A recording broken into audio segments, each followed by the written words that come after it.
कि अंतरिक्ष में जाने वाला पहला व्यक्ति कौन था। पहले अंतरिक्ष में जाने वाले हमारे परम पूज्य हनुमान जी थे, तो दुनिया के रिकॉर्ड में हनुमान जी का नाम क्यों दर्ज नहीं है? अरे मूर्ख अधर्मी, क्योंकि वो भगवान है। भगवान है इसलिए वो बिना किसी यान के अंतरिक्ष में चले गए। चलो मान लेता हूँ, लेकिन लंका जाने के लिए उन्हें राम सेतु पुल बनवाने की जरूरत क्यों पड़ी? वो उड़कर भी जा सकते थे। अरे मूर्ख अधर्मी पापी, हनुमान जी लंका सिर्फ अकेले नहीं गए थे, उनके साथ भगवान राम और वानर सेना थी, इसलिए उन्हें राम सेतु पुल बनानी पड़ी। हनुमान जी जब पहाड़ उठाकर उड़ सकते थे तो उन लोगों को लेकर उड़ना उनके लिए कौन सी बड़ी बात थी? डॉक्टर अंबेडकर के संविधान का क्या होगा? क्या बोल रहे हो तुम? किसने कहा डॉक्टर अंबेडकर ने संविधान लिखा? ये सब झूठी बात है। असली संविधान तो सदियों पहले बन चुकी थी, हमारी मनुस्मृति। विकट कौन चुरा के ले गया? विकट कौन चुरा कर ले गया? मालूम नहीं। 3 गो रहा था, 2 गो गायब है, 1 गो कहाँ है? हम जो कल मैच खेलने गया था, एगो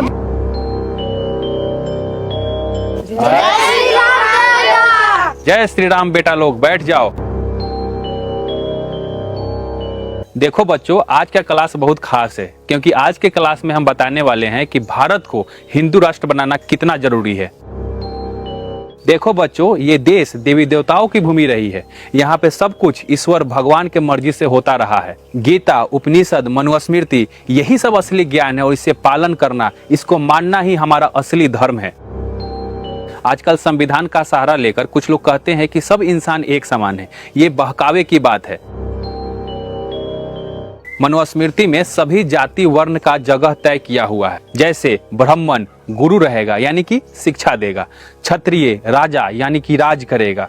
वैश्य व्यापार करेगा और शूद्र सेवक, यानी कि अपने के ऊपर सभी वर्णों का सेवा करेगा। हमारी यही मनुस्मृति हिंदू राष्ट्र का असली संविधान है और हम सभी को इसी संविधान को स्वीकारना हमारा असली धर्म है। प्राचीन धर्म ग्रंथ की शिक्षा लिए बिना सच्चे देशभक्त की कल्पना नहीं की जा सकती। जो धर्म से जुड़ा है वही राष्ट्र से जुड़ा है। जो लोग कहते हैं कि सब इंसान एक समान है और ये देश संविधान से चलेगा, तो समझ लेना वो इस देश के असली दुश्मन और गद्दार हैं।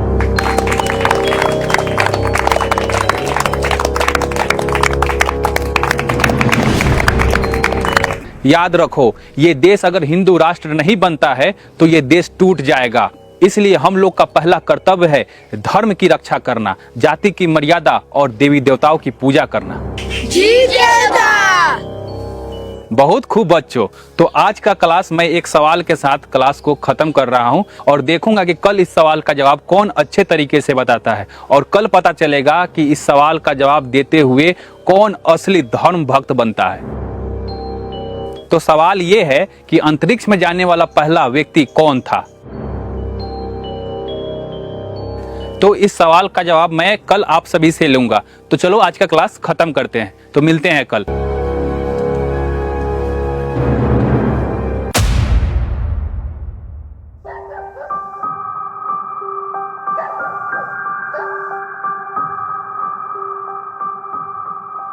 बाबूजी, मास्टर जी ने आज एक सवाल दिया है। अंतरिक्ष में यात्रा करने वाला पहला कौन था, आप जानते हैं क्या? हम क्या जाने बेटा, हम पढ़े लिखे नहीं। अगर पढ़े होते तो आज दूसरे का जूता नहीं सिल रहे होते। लेकिन सुन बेटा, तू पढ़, क्योंकि सच्चा ज्ञान किताबों में ही होता है और सवाल का जवाब हमेशा ढूंढने वालों को ही मिलता है।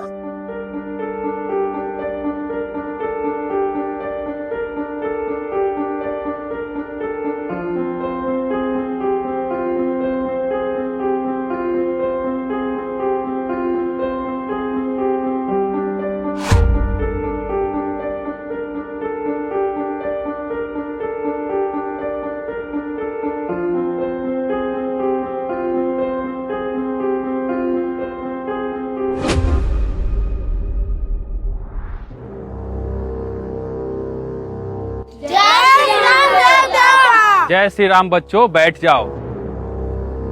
तो बच्चों, कल जो सवाल हमने दिया था उसका जवाब सबसे पहले कौन देगा? गुरुजी, मैं इसका उत्तर दे सकता हूँ। ठीक है, इसका उत्तर दो। अंतरिक्ष में जाने वाला सबसे पहला व्यक्ति यूरी गागरिन था। Yuri Gagarin? ये कौन था भाई? लगता है तुम किसी विदेशी का नाम बता रहे हो। जी गुरुजी, ये रूस के थे।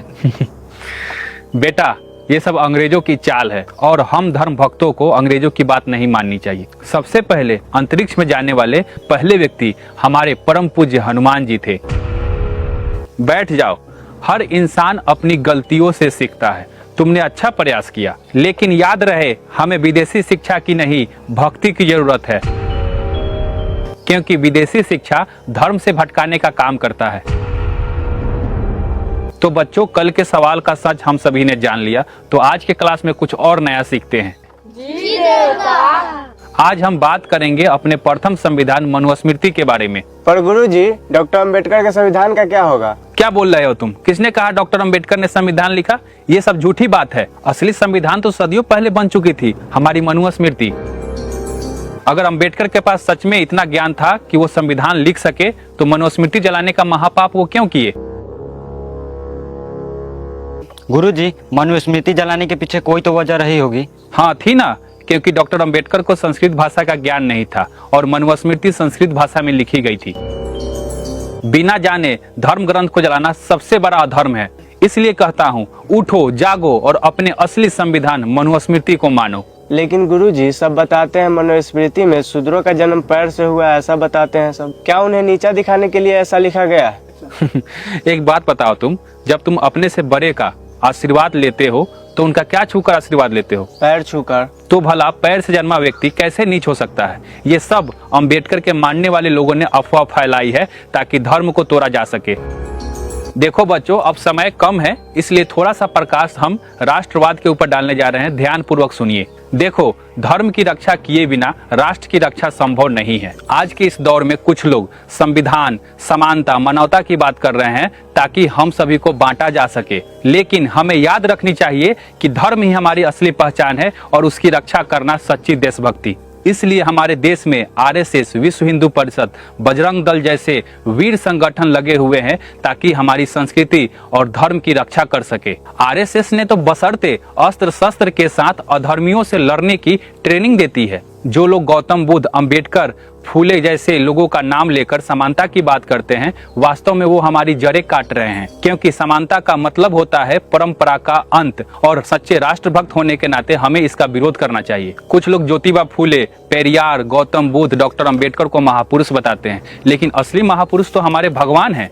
तो बच्चों, आज की क्लास यहीं समाप्त करते हैं क्योंकि समय कम है और इसके आगे की क्लास कल से शुरू की जाएगी।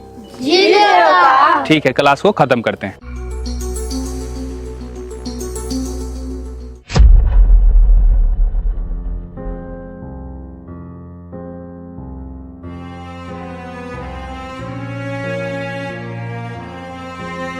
क्या हुआ? इतने परेशान क्यों हो? अरे बताओगे क्या हुआ? आज मास्टर जी ने फिर कुछ बातें बताई जो मुझे सही नहीं लगी। उन्होंने कहा कि सबसे पहले अंतरिक्ष में जाने वाले हनुमान जी थे और मनुस्मृति को ही असली संविधान बताया। और वे कहते हैं कि मनुस्मृति और वन व्यवस्था का पालन करना ही असली धर्म और देशभक्ति है। बाबा साहब को संस्कृत नहीं आती थी, उन्होंने संविधान नहीं लिखा, ना जाने क्या क्या बता रहे थे। कितना बताऊं? फिर तूने क्या किया? बस चुप रहा। मैं ज्यादा पढ़ा लिखा तो नहीं हूँ, लेकिन मास्टर को समुचित जवाब देने के लिए इतिहास और तर्क का सहारा लेना होगा। जो लोग समानता, न्याय और इंसानियत की बात कहते हैं, उनकी लिखी किताबों को पढ़ना होगा, उनके विचारों को समझना होगा, तभी तुम मास्टर को सही तर्क से जवाब दे सकोगे।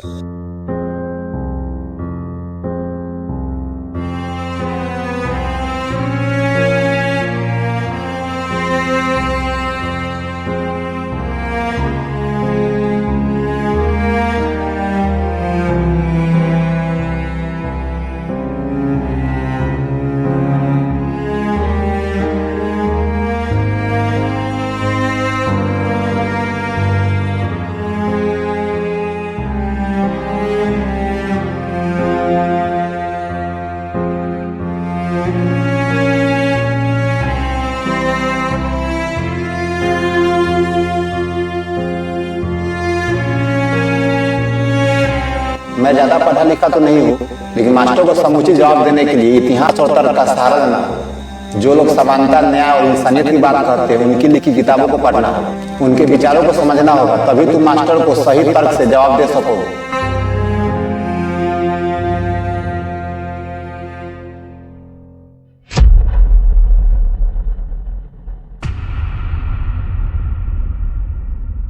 जय श्री राम बच्चों, बैठ जाओ। जहाँ तक कल हमने पढ़ाया था वहीं से आज क्लास को शुरू करते हैं। गुरुजी, आपने अब तक जो कुछ पढ़ाया है उसमें से कुछ पूछ सकते हैं? हाँ बेटा, पूछो। आपने कहा था ये देश हमारी देवी देवताओं की भूमि रही है, यहाँ सब कुछ भगवान ईश्वर की मर्जी से होता रहा है। हाँ बिल्कुल, इसमें भला कौन सा संदेह है। इसका मतलब इस देश में चोरी, लूट, अपराध, बलात्कार जैसी घटनाओं क्या भगवान की मर्जी से हो रहे हैं? अरे रामू, ऐसा मत बोलो, क्योंकि हमारा धर्म सिखाता है हमें भगवान पर विश्वास करना चाहिए। मास्टर जी, ऐसे भगवान पर विश्वास करने का क्या फायदा जब बच्चों पर हो रहे दुष्कर्म को भगवान नहीं रोक पाते हैं, जबकि भगवान आपके हिसाब से कण कण में। देखो रामू, भगवान पर सवाल खड़ा नहीं करते हैं। शास्त्र में ऐसे लोगों के लिए अधर्मी कहा गया है और समय समय पर अधर्मियों का सत्यानाश करने के लिए भगवान अवतार लेते हैं। मुझे धिक्कार है वैसे भगवान पर जो सवाल पूछने वाले के लिए अवतार लेते हैं, लेकिन बलात्कारियों को नष्ट करने के लिए नहीं।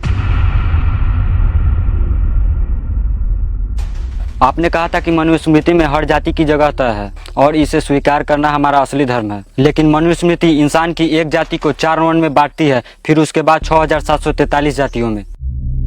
लेकिन भारत का संविधान सबको समानता का अधिकार देती है और एक समान मानती है। फिर ये मनुस्मृति को स्वीकारना हमारा धर्म कैसे हो सकता है? सबसे पहले अंतरिक्ष में जाने वाले हमारे परम पूज्य हनुमान जी थे, तो दुनिया के रिकॉर्ड में हनुमान जी का नाम क्यों दर्ज नहीं है?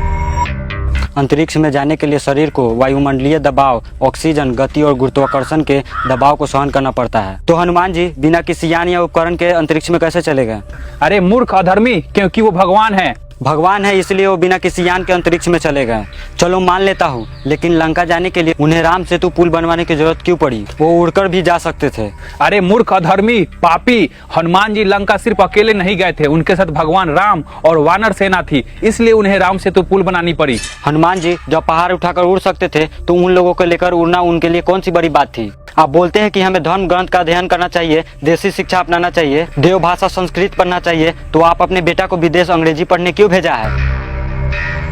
आप कहते हैं कि अम्बेडकर ने संविधान नहीं लिखा, लेकिन डॉक्टर भीमराव अंबेडकर को संविधान सभा ने ड्राफ्टिंग कमेटी का चेयरमैन चुना था और यही समिति संविधान की प्रारूप तैयार करती थी और इसका नेतृत्व डॉक्टर अंबेडकर ने किया। यानी उन्होंने न केवल संविधान लिखा बल्कि हर अनुच्छेद पर चर्चा, संशोधन और विचार विमर्श का नेतृत्व किया, इसलिए उन्हें संविधान निर्माता कहा जाता है। आप कहते हैं कि बाबा साहब को संस्कृत नहीं आती थी। अगर ऐसा है तो बाबा साहब ने आपके धर्म ग्रंथ के ऊपर ये किताबें कैसे लिखी?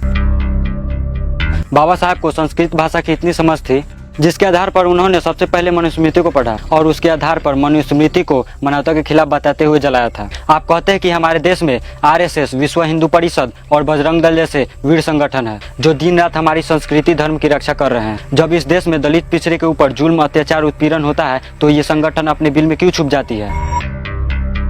ये संगठन तभी बाहर आते हैं जब इस देश में हिंदू मुस्लिम करना होता है, धर्म के नाम पर लड़ना होता है, दूसरे धार्मिक स्थलों पर भगवा झंडा लगाना होता है। आपने कहा जब तुम किसी बड़े से आशीर्वाद लेने जाते हो तो क्या छुकर आशीर्वाद लेते हो? इसके आधार से पैर से जन्मा शूद्र नीच नहीं है। तो गुरुजी, आप तो ब्राह्मण है ना, आपने किसी शूद्र अछूत नीच से आशीर्वाद लिया है? बल्कि आप लोग अपने से बड़े लोगों को आशीर्वाद देते हैं और पैर पुजवाते हैं। तुम ये सब कहाँ से सीख कर आए हो रे?